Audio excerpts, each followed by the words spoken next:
Hi everybody.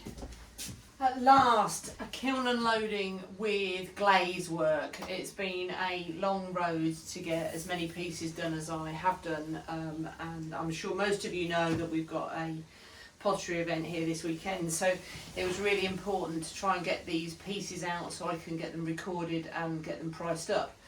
I've had a peek in, you know I have, and again things have gone really, really well. So what I'm going to do is I'm going to lift this up, but I'm going to stop the camera now and come and do a close-up to give you some idea of what I see when I lift my kiln up.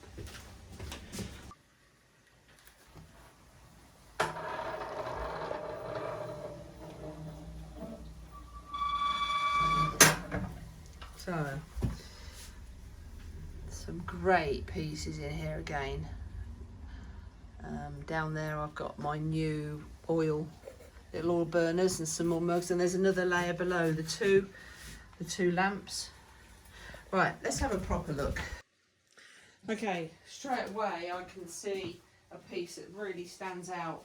What I've done, I had a lot of people that really appreciated my thought process on glaze layering earlier on in my videos that I've been doing. And I had lots of pieces here that needed oatmeal putting on. So I have done my thought process on adding oatmeal as a flux to get some interaction with the glazes and get some colour changes. Chuffed to bits. So let's show you one of those pieces. I'll come in to the camera. This is a piece that I've carved out the lines, and what I've done it's iron luster with oatmeal all the way through on the inside, thicker at the top. Then on the outside, 3 layers of iron luster, but then on the outside I put smoky merlot and blue rutile on with some thick splodges of oatmeal.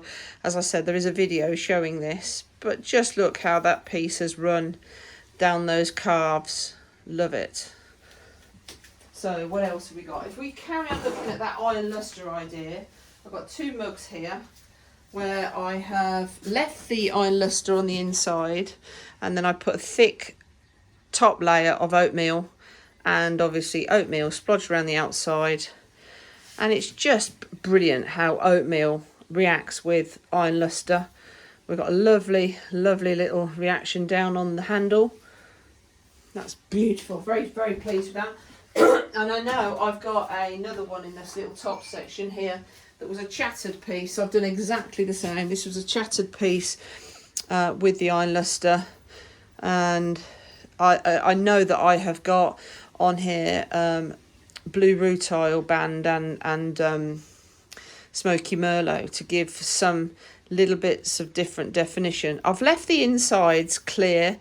Big debate, isn't it, about the fact of, is it food safe if I put the oatmeal on the inside? I would like to know if Amaco ever see any of these, whether Amaco have got an opinion on that, because I love putting iron luster on the inside, because as you can see when we look at this one, I've put iron luster on the inside, and look at actually how wonderful that reaction is. Really good. Okay, so what else have I got in here? I'm going to show you this one now. Now, it may be that I'll need to get my notebook up and just double check what I've done.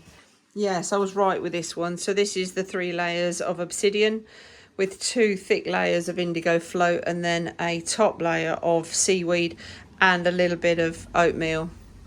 So that is wonderful. I played with this little on a few of them to see how they feel. Now, actually, when they're glazed, they feel particularly lovely. Okay, so this one is a 3 layers of obsidian carved with diamond core tools. 3 layers of obsidian, left it black on the inside with a little bit of smoky merlot around the top, but then just smoky merlot put in the indents and just lightly touched over. So there is a little bit of a tinge of maroony colour on the outside. Again, another attempt at this little knob on the handle. Quite pleasant.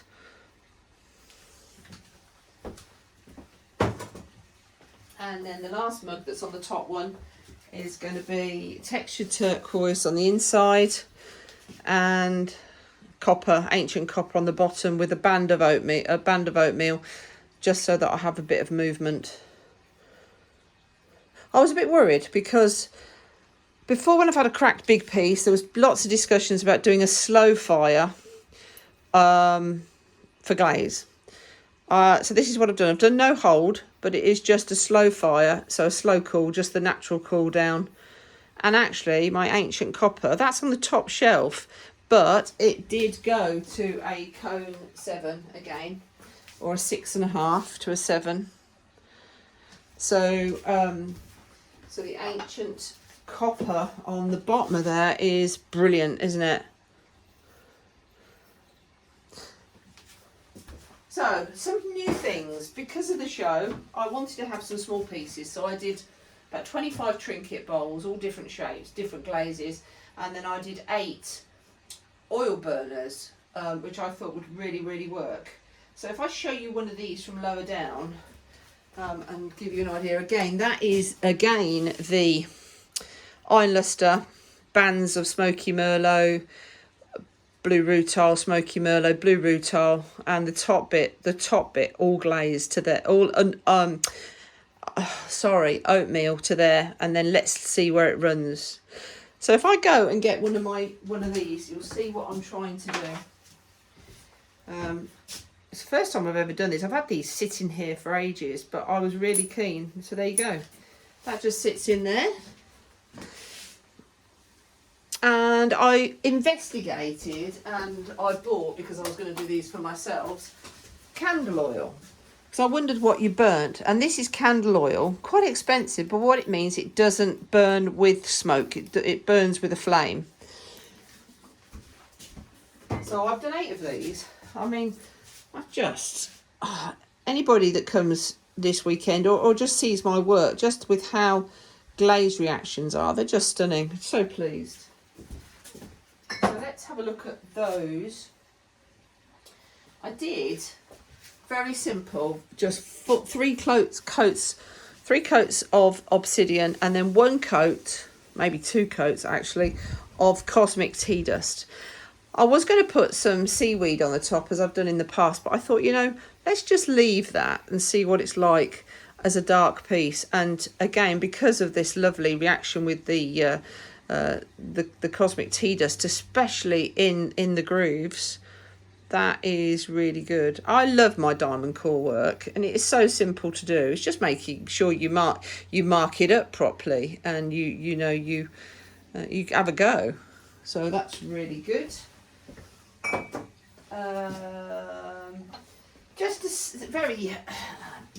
It's a really odd glaze, this bluestone, but I wanted to give, I've got some spare pots of it, and I wanted to give bluestone a little bit more of a play. Now, it's a shame, I've looked at this and I didn't look to see which way round it was, because you can see we've got much more of the blue marking on that side and then less here, but that's the bluestone one. And then one of them went wrong. I'll show you that in a minute though. Here is my Sapphire float one, on the same principle as I did with the bird table and the piece last time. 2 coats, wipe all of the coat away on this section, so that when you put your 3rd coat on, the bit that's standing out has only got 1 coat of glaze on it, and then you get that brown effect. So that is just Sapphire float, nothing else on it, just as it comes. Okay, so one of the things that I did on a mug before, when I had done some sodium silicate work, I forced in some slip after bisque.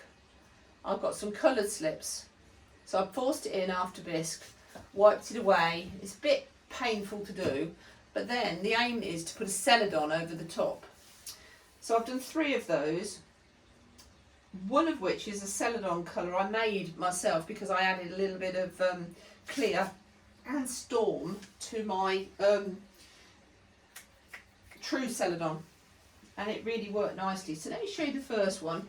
This one is going to be true celadon. Underneath are these are little diamond, this is diamond core cuts, and holes done with a spiral, a circular device, and this is the slip forced in, and then I've put the true Celadon over the top as a sort of test piece. Very different. Nice though. Right, so then let me show you. This one, I used the Mayco Celadon over the top, which is bloom because it has crystals in it as well. So it's a bit busy. Still very, very, very nice with the bloom on it. But the one that really does work well for me was this. And this pattern is lovely. So this is... You know, I need to check which one was the true Celadon. I think this is the slightly bluer Celadon, which is the one I made. And in there, I've used a blue. It's it's called Discus Blue Slip. So I've carved those out just to explain again. Cut them out with the little diamond core tool. Then force the slip in, and then painted over. The slip is put. This is put in after it's bisqued, not before, and then I've glazed over the top. So that is just very different. Again, a nice piece. Lovely. Right, so, and then one went wrong but I cut it out and made it into something. I'm going to put a little candle in here. I overcut when I was playing with the diamond core tool, so I cut it away, did some markings, and then put the red on the inside, so it'll have a little tea light in here. Red on the inside, that's the Mayco Gut Hell Rot Red. Brilliant colour. This is River Rock. Didn't give me as... I did do it lightly though, because I wanted to make sure that these cuts were particularly seen. I like those, again, coming on with my diamond core work. Okay, so then I did these 24... or whatever it was, little trinket pots, and I mainly did they're all different shapes. So I've got a couple here, I'll show you these two. I've got a couple here that are the Mayco Lavender Mist, and then white on the inside.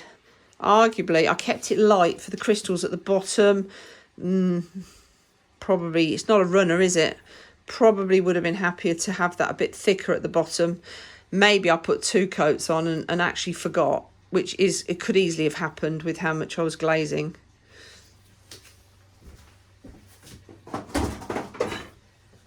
This is a little piece. This is Galaxy, Mayco Galaxy on the outside with white snow, Amaco snow on the inside. That's a good one. Again, not a runner, because they're using like a Celadon as their base. And then, got to be done, hasn't it? This again is, I've put on the outside the lava.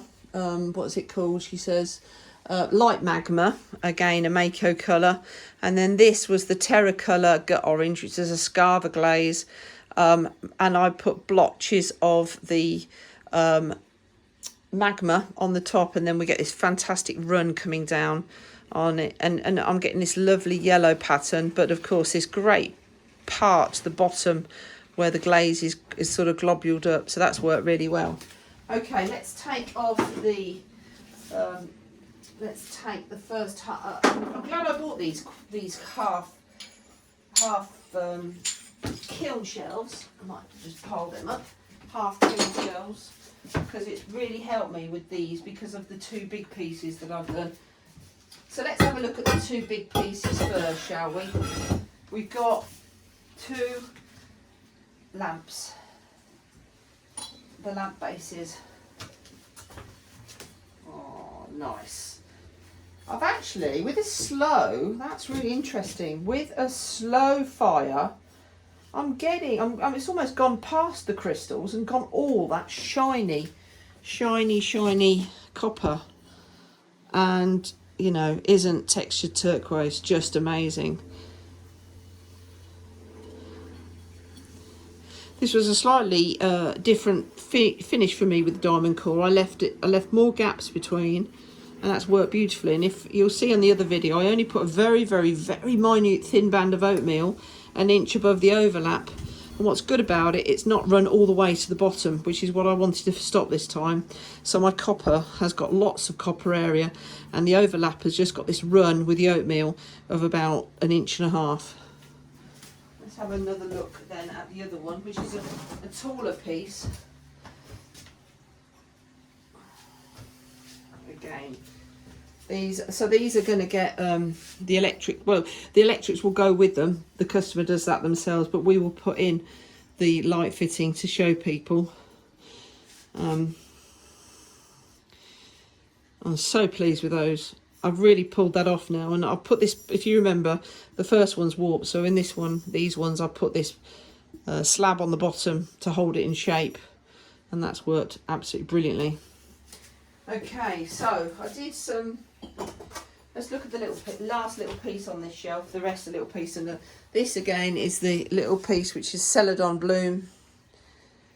What's quite nice with these ones is I'm not having to do multiples of layering, which was the idea with these pieces. I wanted to have pieces that were a little bit more cost effective to sell to people, but give people the idea of what I can achieve.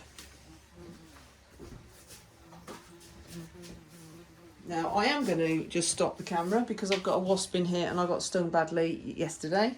It's gone out. Good. Right. Pussy. Right. Yeah, pussy. Okay, so I've done 9 lava fleck mugs. There was a video on me making them and adding the handles because I used Keith Brimmer Jones's way of adding the handles. They've worked brilliantly. What I do find though, and these have been sitting on cookies that have can't think what you call it, the kiln wash on. I have to sand the bottoms of these down, whether it's actually just by how because my question is as well with anything that's got a grog in it and flecked, these are parts, I think these are pieces of crushed clay, and they might be glazed clay, I don't know what they put in, but yeah, we've got a bit of shopping. Right, so this is snow. There's my snow piece. Snow's always a win-win on this because of how the flecks come through. Right, now I'm going to have to look some of these up, aren't I? Because I did do some colours. This one I know is going to be indigo float on its own. And I'm going to need my glasses on to double check the numbers. But let me show you the indigo float one, and I will go and get my book open to show us. I love this lovely extra darkness that we get when we've had, now these of course have been between 2 very close shelves, so I am with the extra heat getting this really lovely reaction with the clay. Okay, I can show you the textured turquoise one because I know the textured turquoise one. If you guys remembered, I did all those pieces for Cameron and Leah's wedding service. No, I can't say wedding service, their new house, when they went to their new house, their dinner service. I copied that. So this one is the one that they had for their dinner service, and it has come out beautiful when there is a straight drop. Of course, with dinner plates and stuff, it's all about the flat. But what's lovely about the mug is actually it's great. So what we were doing with that, if you remember, it was toasted sage and iron lustre. I'm going to check now which way round it was because I did the opposite. So bear with me a second. Okay, so this is iron lustre first, 2 layers of iron lustre first, and then 2 layers of toasted sage. And you can see why anybody would choose that for a dinner service on the lava fleck clay or a grogged clay. It is stunning. Then I did do the opposite. So let me just double check that this is the opposite one. 9-4. Well, that's saying that's blue rutile and toasted sage. Right, hold on a moment. Let me just see what one this one is. That's lovely. Look at that one. The numbers don't stand out very well on the bottoms of these.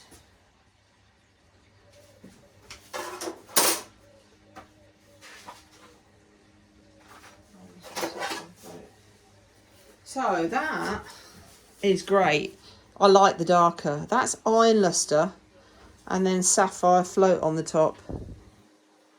That is gorgeous. I'm really liking that. And my decision was, do I do them all down at the bottom, or do I have half the top part of the handle grogged glaze? So that's what I've tried with that. So that's really fantastic. What else have we got here? 195. Yeah, so this is the other way round. This is going to be toasted sage on first, and then iron luster on the top. So that's 2 and 2. And this was one of the sample pots. I loved the movement. I need to take these. We'll do a video outside in a bit where the sun's out, so you can see all of the differences. But if I show you the two differences, there you go. So this is toasted sage and iron luster on the top, and this is iron luster with, let me get this right, this is iron luster with toasted sage on the top, and toasted sage with iron luster on the top. 2 and 2.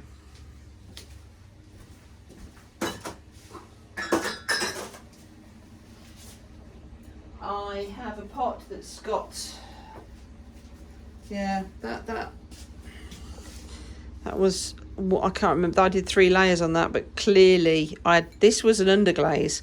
Clearly I've had a run. Luckily it's done that, so that's all right. I can then, but it's not all right. Look, we've lost a big chunk of the piece. So there you go. Too much glaze. I was trying to get this heavy banding around here. Too much glaze. That is a fail, but to be fair, I don't get many of those. So, and it's usually when I'm pushing the limits. I've got this one as well, which I thought was a really odd one. I didn't expect it. This is blue rutile and toasted sage. It's actually more pinker than I expected.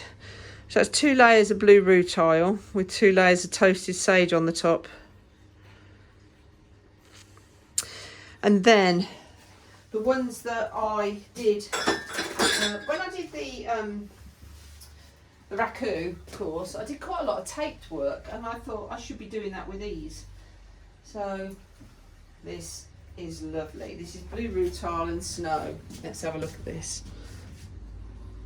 That is really gorgeous.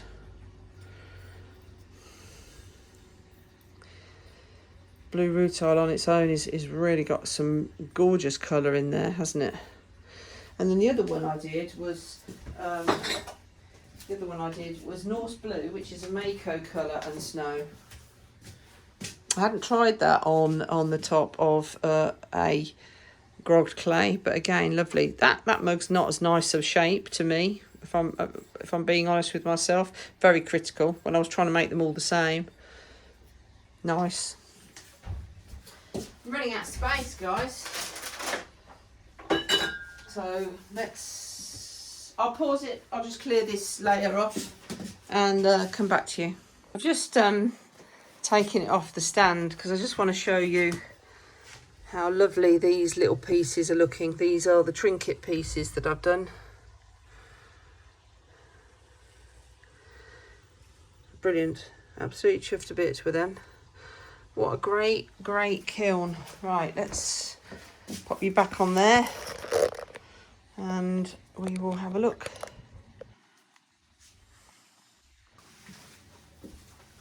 Right, I haven't got anywhere to put these ones, have I? I'll have to just put them on the table behind the camera. Then I'm going to show you my midnight glaze first. These were ones that I've done. Oh, I've got a crack on the bottom of that pot. That's a shame, probably because of the way I threw it. But that's fine. So this is rainforest celadon around the outside, black obsidian on the inside, smoky merlot, and then oatmeal. So this is what I call my midnight glaze. And chuffed to bits with that. That's great, isn't it? There's a few of those I did because that's always a win-win to me. That's always been a very successful glaze. Here's another little pot. Obsidian on the inside with the smoky merlot and oatmeal on the outside.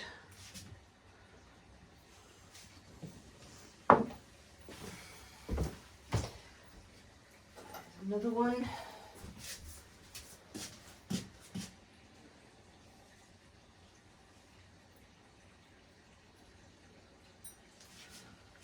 nice. Right, what else have we got in here? I did a few pieces in the textured turquoise and copper. Now, interestingly enough, the copper has gone that slightly darker underneath on the bottom shelf. That's still lovely. Look at that lovely little piece. Very easy idea, this. I'll do a little video on it. You're basically just splitting the rim. So if you look at this pot, I've split the rim to make a dent. And with this pot, all I've done is I've brought it back up and pinched it. So that, a few people have asked me about that, and it really has worked well. Right, what have we got? Some more. Right, okay, then there was a lovely textured turquoise bowl. I left the whole middle as the textured turquoise. I did the ancient copper and a band of oatmeal around the top. Nice. I think there's another, oh, there's an earring trinket thing. No, that's to do with the other one. Okay, that's all of those done. Iron luster one. Let's look at these little iron luster ones. Iron luster with oatmeal, and you can see the band of blue rutile or whatever I did. I definitely did a colour on that one. I don't know whether it was smoky merlot or blue rutile on this one, but I left this band to stay with the iron luster. And the inside. That's a really clean little piece. There's another one of those. I did a little earring thing for people, a little jewellery thing to see if people like that idea to sit in their bedrooms where they can hang their earrings from. We have got blocked holes. Oh well. A few open, a few blocked. C'est la vie. Lovely little piece, but a few issues with that.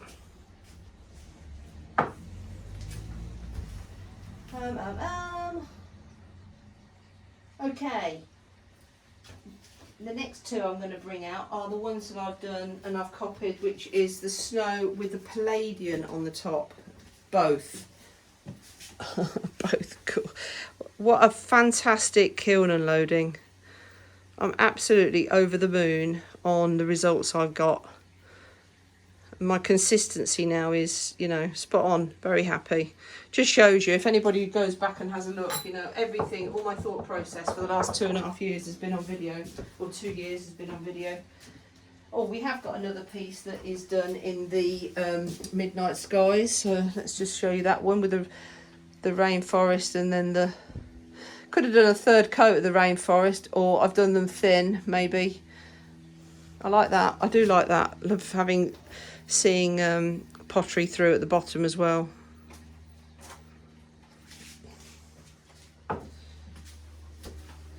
Okay, yes, I did two pieces that were blue midnight with palladium on the inside, because I know palladium runs on the outside. I know palladium runs on the outside, but that's very, very nice. Okay. So yeah, I'm going to have loads of little pieces for about, I don't know what price yet. We'll work on that one. Here is a simple all black 3 layers of obsidian and just smoky merlot put thick in the whole bowl in the inside. No extras. You've got this lovely depth of maroon on here, and then how it goes to a lighter purple. No oatmeal on that, because if we'd have put oatmeal on it, we would have had the blue, and that is wonderful in its own right. Okay, I did 3 pots that was just playing with the celadons. So they're storm on the inside, storm on the outside, overlapped, going to wasabi, going to true celadon. Got a little bit of a reaction. Didn't expect to get that. I expected it to stay in lines, but we did get a bit of a reaction there. What's nice about that is you see obviously your work on the inside of your pots.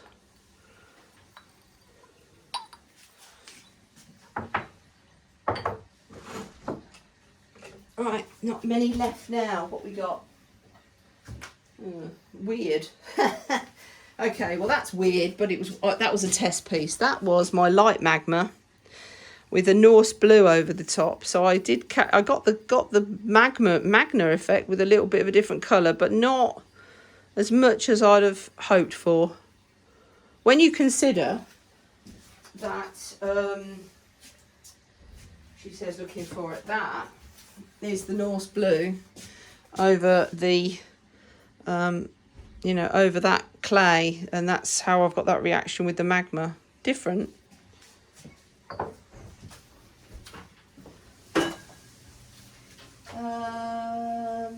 Yeah, I did 2 pieces out of, there's an Amaco glaze, let me think which one it is. It's vintage green, isn't it? Vintage green, I don't know where it is. And then the Amaco Midnight Rain. So I've done vintage green on the outside and inside of that. And then I've done the Amaco Midnight Rain on the opposites. That's really cool. I like that very much. That was a lot of pieces, wasn't it? I've got another piece of Galaxy, which is Mayco Galaxy with the snow. Has a really lovely reaction with its pieces in there of the crystals. I then have got 2 pieces here. This is going to be sandstone, Mayco sandstone all over, yeah, with the lavender mist put round the rim.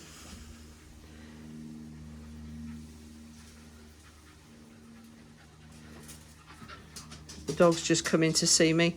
It's a very hot day here. We've had no summer, and then I think it's about 30 degrees today. Again, this is the pinching of that double rim.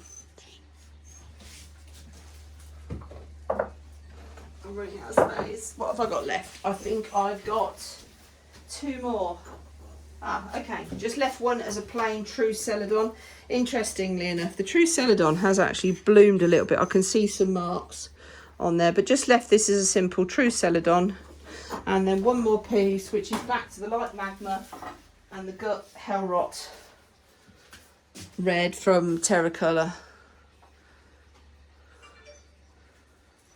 Well, it's been an absolute pleasure. I'm going to, if I get time, I'm going to put these out in the sun on the top of the pool, the jacuzzi, because the sun shines on there and we can see things in their true colour, but absolutely over the moon. Let's just have a look at the bottom layer. So you know the bottom layer, cone 6 over, but cone 7 got a bit stuck, but we know that that probably looks like the cone 7 hasn't got quite there on the bottom shelf.